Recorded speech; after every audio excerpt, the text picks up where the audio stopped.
isn't there a small part of you that does think that this is a sort of behavioral apartheid, which is a shame in itself, that the kids who already won the birth lottery go to schools where they're treated more like adults, and have, in some ways, a more benign school experience. Whereas the kids who, as you say, may not be able to learn to, may not already know how to use their cutlery, have never been read to, but they have to be in this miles more sort of rigid environment.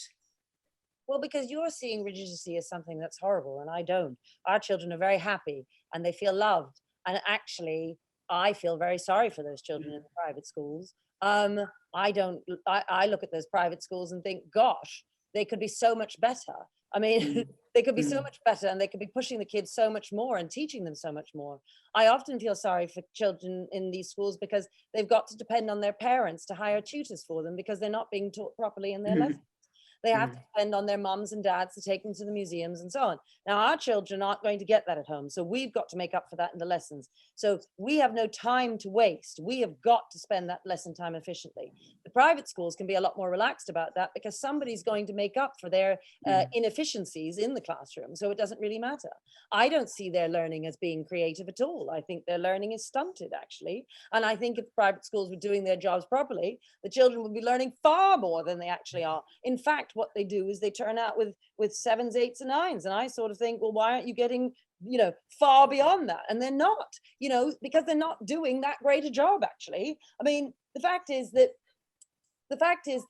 my staff are extraordinary, and the children are really happy, and being in an environment which is ordered and structured, especially when you come from an environment that's particularly chaotic, is a joy. You know, if you ask our children what they'll all tell you, from the best behaved to the naughtiest child, they'll all tell you they really like it, they enjoy it. So it's an assumption that they're somehow unhappy. They're not.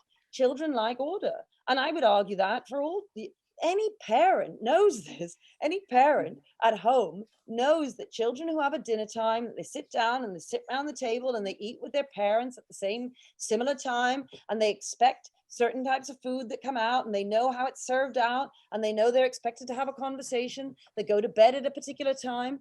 I mean, the family that just allows their child to go to bed at any old time, to be on screens until 2 in the morning, who never talks to them. I mean, none of these are good things. These are bad things. So I don't, you know, ultimately, I think it's not just a misunderstanding. We like the romanticism that we imagine is happening in this creative atmosphere.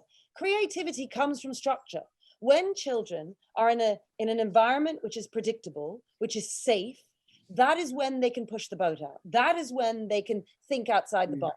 When they're scared that the other children are going to laugh at them, that the other children are going to think of them as being the teacher's pet and so on, when you haven't created a culture which values learning and promotes high achievement and so on, then everyone is aiming for the lowest common denominator, and that is not a good thing. Now, of course, if you're in an environment where it's selective and you've got a particular kind of intake, whether that's you know, as you were suggesting in your school now, or even more so, let's say at Eton, where it's highly selective, then you can sort of get away with being more relaxed. But being more relaxed is not necessarily good. It means you learn less. And I don't know why learning less would be a good thing. I mean, you can get away with it because the parents can make up for it at home, but why should the parents make up for it? Why shouldn't we be doing our jobs as teachers and teaching them as much as possible in the classroom? Well, there we are, ladies and gentlemen. Everyone was here for what I'd imagine will be next week's Twitter storm on Katharine's timeline on private schools failing to take advantage enough of their opportunities.